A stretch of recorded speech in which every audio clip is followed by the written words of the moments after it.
భక్తుల రద్దీ ఎక్కువగా ఉండే గుడులకే ఎక్కువ మంది వెళ్ళినా అతను మాత్రం చిన్న చిన్న ఆలయాలకే వెళ్ళి దేవుడికి దండం పెట్టుకుంటాడు. జనసంచారం లేని ఆలయాలు, భక్తులు పెద్దగా పట్టించుకొని కోవెలనే ఎంచుకుంటాడు. ఒక్కసారి వెళ్ళిన గుడికి మరోసారి వెళ్ళడు. ఎవరైనా గుడికి వెళ్తే కానుకలు, ముడుపులు హుండీలో వేస్తుంటారు. దేవుడిపై భక్తి ఎక్కువగా ఉందంటే నిలువు దోపిడీ కూడా ఇస్తారు. కానీ ఈ పరమ భక్తుడి భక్తే వేరు. అన్నీ దేవుడికిస్తే ఏం చేసుకుంటాడని అనుకున్నాడో ఏమో కానీ వెళ్ళిన ప్రతి గుడిలోనూ అతనే తెచ్చుకుంటాడు. ఇంతకీ ఆ భక్తుడు గుడికి ఎందుకు వెళ్తున్నాడు? అక్కడి నుంచి ఏం తెచ్చుకుంటున్నాడు?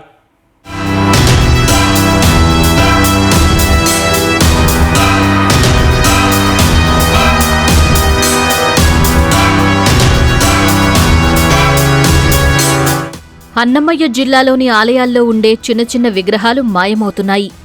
గుడిలో ఉండే గంటలు కనిపించకుండా పోతున్నాయి. ఏదైనా పెద్ద గుడిలో చోరీలు జరిగితే అక్కడ ఉన్న సీసీ కెమెరాల్లో చూసి నిందితులను పట్టుకోవచ్చు. కానీ ఇవన్నీ చిన్న చిన్న గుడులు. భక్తులు కూడా పెద్దగా అటువైపు రాని కోవెలలు. అలాంటి చిన్న గుడులనే లక్ష్యంగా చేసుకుని దొంగతనాలు జరుగుతున్నాయి.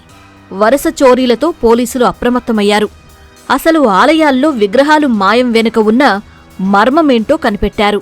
గంటలు కొట్టేస్తున్న ఆ గుంటనక్క ఎవరో తేల్చారు.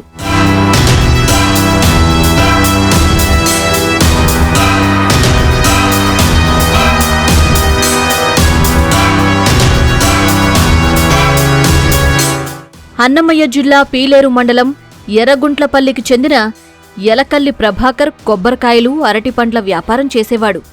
జల్సాలకు అలవాటు పడిన ప్రభాకర్కు వ్యాపారంలో వచ్చే డబ్బులు సరిపోకపోవడంతో చోరీలు చెయ్యాలని నిర్ణయించుకున్నాడు. అందుకోసం ఆలయాల్లో ఉండే పంచలోహ విగ్రహాలు, కంచు గంటలు దొంగతనం చేసి విక్రయించి సొమ్ము చేసుకోవాలనుకున్నాడు.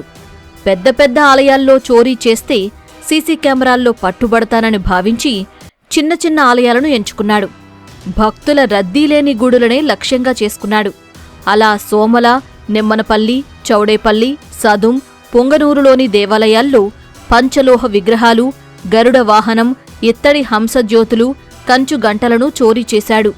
బోయకొండ గంగమ్మ గుడిలో జరిగిన దొంగతనం కూడా ప్రభాకరే చేసినట్లు పోలీసులు వెల్లడించారు.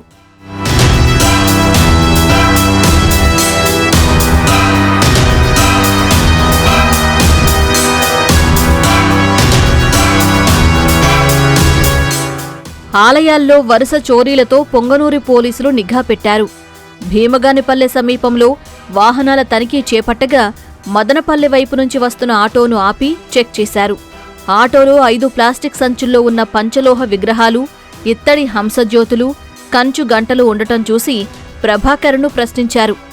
అవన్నీ తమవేనంటూ తప్పించుకునే ప్రయత్నం చేసినప్పటికీ పోలీసులు గట్టిగా ప్రశ్నించడంతో నిజం ఒప్పుకున్నాడు.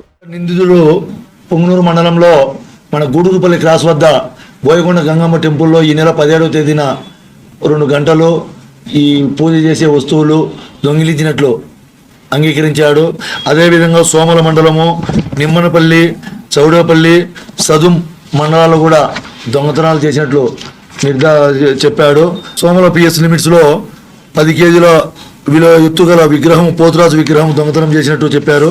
అదేవిధంగా నిమ్మనపల్లి పిఎస్ లిమిట్స్లో వెంకటేశ్వర స్వామి ఉత్సవ విగ్రహం మరియు 2 అమ్మవార్ల పంచలోహ విగ్రహాలు, మరియు అదేవిధంగా చౌడేపల్లి పిఎస్ లిమిట్స్లో ఒక పంచలోహ లక్ష్మీ నరసింహస్వామి విగ్రహము మరియు 2 ఇత్తడి దీపస్తంభాలు మరియు చేసినట్లు ఒప్పుకున్నాడు. అతన్ని సేల్ చేయటకు తీసుకుని వెళ్తుండగా అతన్ని అరెస్ట్ చేయడం జరిగింది. జల్సాల కోసం దేవుడి సొమ్ముకే ఎసరు పెట్టిన ప్రభాకర్ను పోలీసులు అరెస్టు చేసి శ్రీకృష్ణుని జన్మస్థానానికి తరలించారు.